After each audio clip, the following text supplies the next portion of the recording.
Hey everybody, it's Master Gallengeist here, bringing you my review for Captain America issue 15, 2023.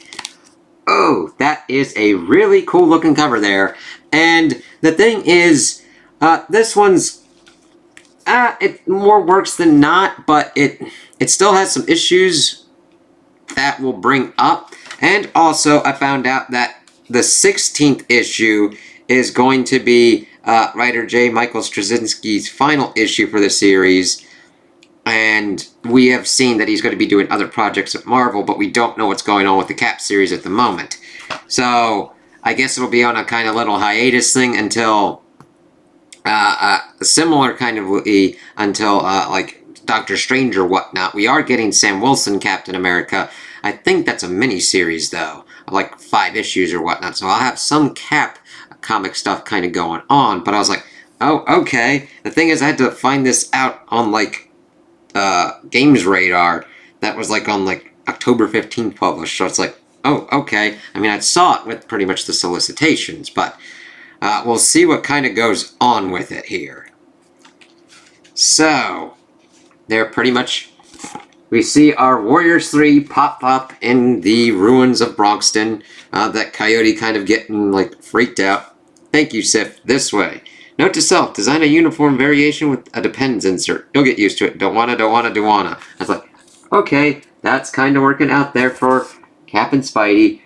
Thor gets pretty much the best kind of character treatment in this issue. Before Broxton was destroyed by the God of Hammers, this was the town square. It was a gentle town, a kind town. I wish you could have seen it. I have, Thor. In case it might come in handy, I downloaded a Street View record of the town when it was still here.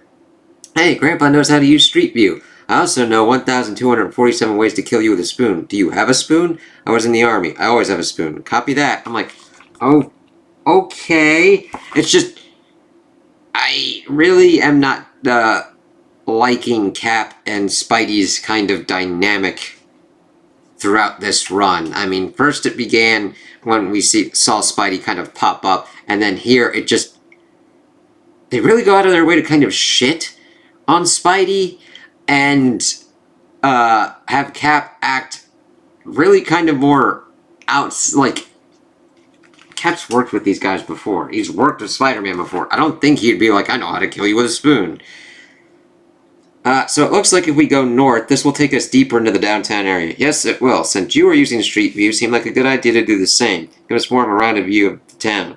Where do you carry a cell phone in that outfit? Same place you carry your spoon, pal. Copy that. May I?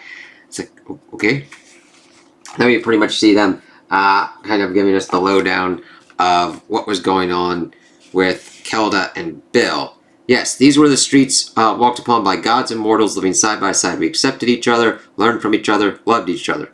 You know these two? Bill, son of William, fry cook, soldier. Kelda, Asgardian, goddess of light and love. Rarely have I seen a love as great as the love they had for one another. The only immortal, Bill rose from simple beginnings to become a warrior of Asgard and gave his life fighting against Loki's followers. Kelda grieved for Bill, but never stopped loving him. Then, when she was killed in cowardly fashion by Karnilla, she was reunited with Bill in Valhalla, as we see them here. But none now live who remember that, for Broxton has fallen, and cowards have won thrice, which is 3 more than I can or shall or ever intend to countenance. My guilt over the death of this town, because of my simple presence here, is never healed, nor will it until this is set forever to rights. Yeah, I get that. Sometimes I think most of us who got into this business are doing it to make up for someone we couldn't help when they needed it. That's pretty much Spidey with Ben. It's like, okay, cool. I'm going to patrol ahead a bit, see what I can find in the past or the present. Thank you. Listen, Thor, just so you know, I'm ridiculously excited about being brought into a job like this by Captain America, and well, sure, you too. But I can't let him know that because it's not cool, so I'm giving him a hard time with the whole grandpa thing, like I think he's too old to know what Street View is. And your apparent assumption that I can't hear you when you whisper. It's like, oh, okay. And then Spidey's like, can you summon the lightning with that thing, and just, like, vaporize me? It would be too quick and too easy. Suffering is good for the soul. Well, yours at any rate. I'm like, what the fuck, Thor? It's like, alright. Gentlemen, I think you should take a look at this. There's been a change in the Street View footage. What sort of change? I think the past knows we're here, as we then see, not Karnilla. Fuck. Sorry. Kelda looking at him. Sorry, I just did the Carnella thing, killing her. It's like, oh yeah, Kelda. I see it too. Say, there's an idea. Here's an idea. Let's try to get her between us. See what happens. There may be complications. There are always complications. At least we'll learn more about what's going on. I'm like, that is good thinking, Spidey. It's like, okay, all right. I've got her. She's looking right at me. You too? Yep. Anything else? Nothing so far. Oh boy. As we then see the negative kind of thing. And we do get kind of an explanation for that as well. As she then just fucking thunder pops out of nowhere. It's like, oh, okay. And she rips through going, yeah, leave us alone. Leave him alone. Listen, we only want to talk. Liars, murderers, Kelda. Kelda. As we get Thor pretty much stopping. No, that's actually pretty good. The art, I really don't have too much of an issue, except, of course, with the whole coloring here. And that's more of the coloring issue making it harder to see rather than the art. It is me. Do you not remember? My lord? My lord Thor? I've awaited you. I've awaited you for so very long. Save me. Save us all, please. Something I don't understand, Kelda. Thor said that you were killed and were reunited with Bel and Valhalla. So how can you be here? I am here, and I am not here. I am the Kelda who died, and I am the Kelda who did not die. And in that void, that pain, that vast in-between, I am not alone. The night this all began, I was with Bill, son of William. And oh, how he blushed when I called him that. Caught on the nail between honored and annoyed. And as we lost ourselves in each other's eyes, I suddenly saw... I'm pretty much just going through that as they're pretty much in a, makeshift shelter. Horror, death, destruction. I sought to still my desperate heart to say that this was but a passing fear, a shadow of things that would never actually come to pass. But I have had visions before, and I was ever able to sense which were true and which were not. But not knowing the when or the why of it, there was naught I could do to try to stop it or warn against it. And in that moment came an answer.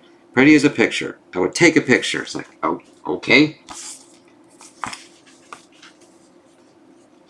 I was not as schooled in the ways of deep magic as Loki, or as powerful as my Lord Thor.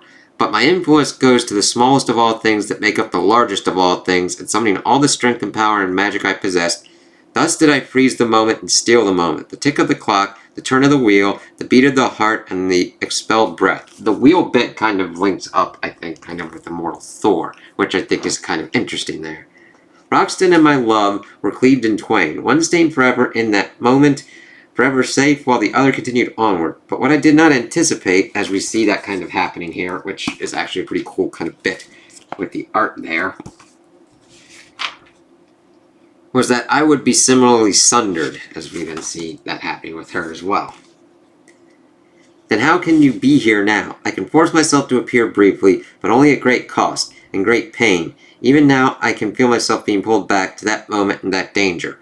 For even as I was sundered, so was nearby Asgard, a twin city unable to move forward or back. A terrible darkness has fallen over our beloved home. Okay, I think I know what we need to do to fix this. Go for it. And this is fine here. This is good Spidey interaction.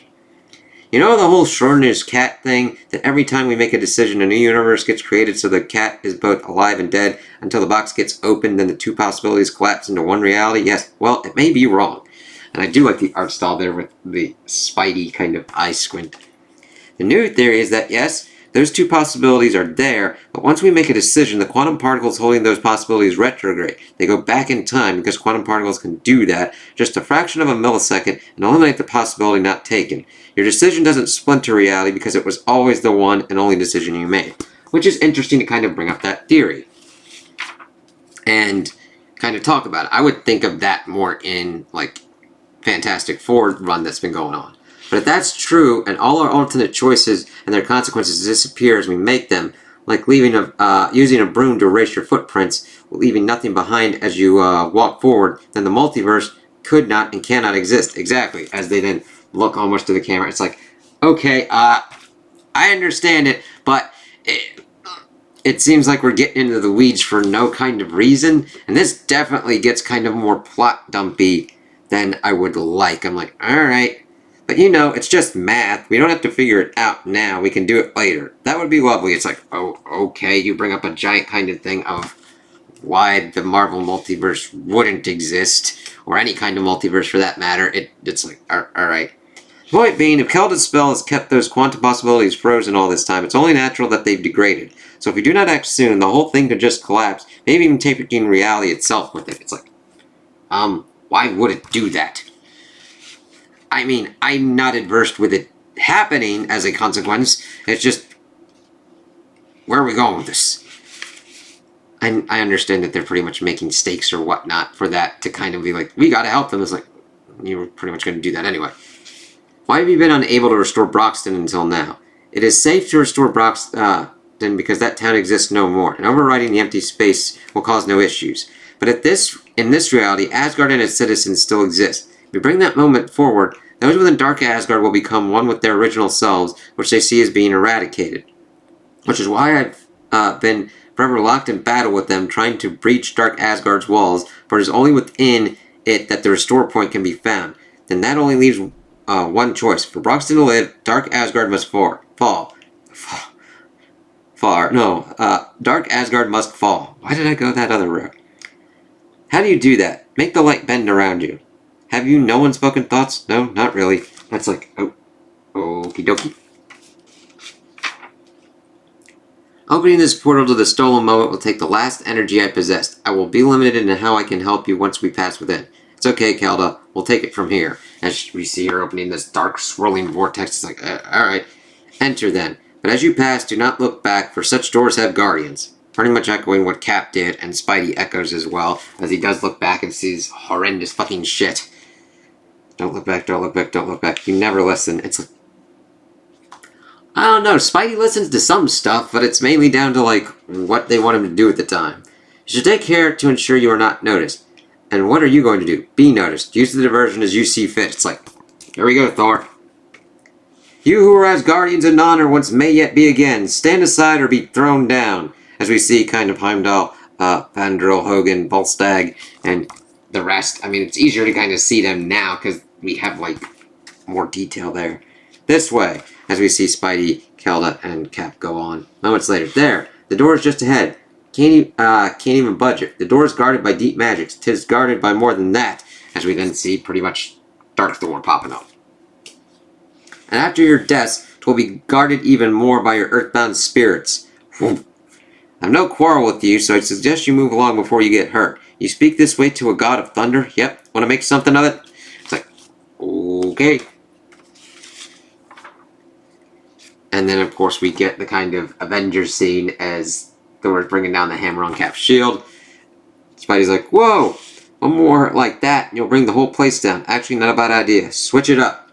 And then, that's actually a really cool kind of scene where Spidey's popping off of the shield. So, come here often. Insect, or actin, not insect. People mess that up all the time. Cap, whatever you're gonna do, better do it fast. As he's pretty much webbing up Thor. In the military, you learn that if you can't take the hill, take the mountain and rain down weapons fire. And if you can't open the door, take down the wall. So he pretty much goes after it with his shield and is able to kind of like break through it. It's like, yep, take out the thing around it because that's probably not as shored up with magic. Miz, well, give up, pal. You're 1 against 3. Not anymore. It is 2 against 2.5. That's not fair, Loki. Kelda's just tired. I was speaking of you. Oh, as we pretty much see Loki popping up. Not as tired as I was, you who were a deceiver even before the moment took you. Just give me 2 more seconds. You shall have them. We're in. And we see him able to kind of bust through the wall. And, wait, that's the restore point? What's a restore point? As we see that he's alive. It's like, oh god. And then we get the preview for the next final issue. The past threatens to devour the present as Captain America, Spidey, and Thor continue to explore the remains of the once utopic Broxton, Oklahoma. But will Cap and crew run out of time before righting the terrible wrongs done to Thor's friends and loved ones? Don't miss the action-packed conclusion to their team-up. So, this was weird. I don't dislike having a team-up between Thor, Cap, and Spidey. It's just, it was very lopsided in how they were presented for me. And also how we were getting the story told because it was just pretty much plot dumped. It was pretty simple. I don't think we needed as much explanation and even trying to dive into fucking around with the whole concept of the multiverse to even shatter it or whatnot. That I think would be a good kind of concept on its own to explore and do that. It's just, I don't really like how desperate and weird Spidey is in this. His character voice is not what I'm usually used to and not what I like. Him just trying to... I don't mind him trying to play off as cool, but it's just such a desperate clinginess and saying weird stuff to Cap, and then Cap saying weird stuff back to him. It's not the kind of characterizations that I would usually pick up with these two. Cap's usually more respectful. This gives me more kind of echoes of, like, not complete full-on Ultimate Cap from, not the new Ultimate Universe, but the old Ultimate Universe, where it's like, I know how to fucking kill you with a spoon with this many ways, and I've always got a spoon on me. It's like, he wouldn't act that way towards a friend and comrade like Spidey. That's not Steve Rogers. It's not Captain America. At least what I'm usually with on him. It's just like, alright. And then when they actually get down to brass tacks and just, like, do stuff that they usually do, like actually going into and figuring out what's kind of going on with this scenario of they took a picture, they splintered, and if they brought everything together, shit and shenanery would kind of ensue. That I kind of make sense of with everything. It's then their interaction makes sense. And actually kind of flows better with me. Thor's the one that gets the best kind of characterization for this out of me, which is kind of weird because I'm reading a Captain America comic, and yes, bringing in Thor, which I love Thor as well, and his comics and everything, it's just weird. It's almost the kind of Robbie Reyes situation that I kind of got out of this one Ghost Rider series where they were doing Robbie Reyes, and then they just brought in all these other characters, and I'm like, is this a Ghost Rider comic book, or what are they trying to do here? It's all these other characters. So, art wasn't that big of an issue. The negatives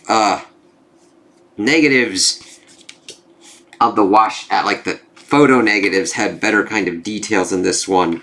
But I think that was mainly because we didn't have a whole kind of negative page, like how Dark Asgard and the kind of like negative photocopies of Kelda and the Asgardians were fighting weren't on one page, were making it harder to differentiate what the fuck was kind of going on. So in most cases, we could see, like, there was enough kind of contrast to be able to see what was going on and who was doing what around a certain kind of thing. So that worked out well enough. Not any kind of really, truly weird faces, except for, like, the street view where Kelda's, like, looking at them, being like, yeah, what of it? But that's about it. We'll see how this concludes. Hopefully we get some information on a new Cap series and see where it kind of goes from there. So those are my opinions on the issue. Tell me what you guys think in the comments below. If you liked it, if you didn't like it, if you agree with me, if you disagree with me. Also like and subscribe, and I hope you have a good day.